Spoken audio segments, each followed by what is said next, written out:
həftə neft ixrac edən ölkələr birliyinin hasilatın azaldılması üzrə razılaşmanın 9 ay uzadılması qərarı qara qızılın qiymətində dəyişiklik yaradıb.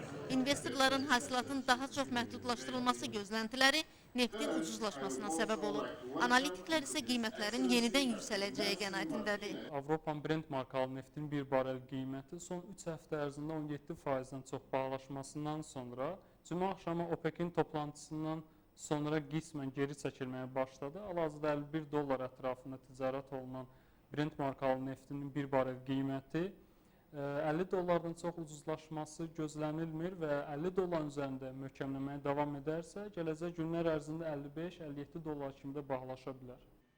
Həftə ərzində Böyük Britaniyada makroiqtisadi göstəricilərin zəif açıqlanması, Avrozonada Yunanistana kreditin ayrılması ilə bağlı yeni qərarın əldə olunmaması və Amerikada hökumətin konqresə təqdim etdiyi yeni büdcə planının qəbulu ilə bağlı qeyri-müəyyənliklər özünü valutaların qiymətlərində göstərib. Avron dolar nisbətən məzəmməsi bu həftə 1 dolar 13 sentə kimi bahalaşdıqdan sonra qismən korreksiya, yəni qismən 1 dolar 12 sentə kimi ucuzlaşıb. Gələcək günlər ərzində bu qiymət aralığında ticarət oluna bilər. Yeni artım trendi üçünsə qiymət 1 dolar 13 senti yuxarı istiqamətdə qırarsa, yenidən 1 dolar 13.73, 1 dolar 14-10 sentə kimi də bahalaşa bilər.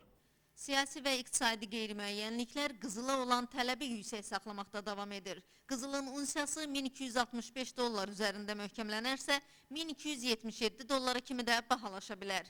Birjalardakı qiymət dəyişmələri yerli investorlara da mənfəət əldə etmə imkanı verir. Vətəndaşlarımız birjada iştirak edərək onlayn şəkildə müxtəlif valutaların, əmtələrin qiymətin dəyişməsindən mənfəət əldə etməkdə maraqlıdırlar. İnvestisiya şirkəti olaraq biz müştərilərimizə qızıl, neft kimi yüksək gəlirli əmtələrin, eyni zamanda dolların alışı və satışından mənfəət əldə etmək üçün ticarət imkanı yaradırıq. Bu xidmətin unikallığı isə ondan ibarətdir ki, yatırım edən investor yatırım etdiyi məbləğin 100 mislində əməliyyat etmə imkanına sahib olur. Maliyyə bazarlarından gəlir əldə etməyin əsas özəlliyi isə bu sahəni öyrənməkdir. Yerli investisiya şirkətinin ödənişsiz təlimlərində iştirak etmək və yeni nəşr olunan maliyyə bazarlarının əlifbası kitabını əldə etməklə bu biliklərə yiyələnmək olar. Kitabda maliyyə bazarlarının yeni analiz metodları, kapitalın idarə olunması və ticarətin psixoloji aspektləri mövzusunda geniş məlumatlar öz əksini tapıb.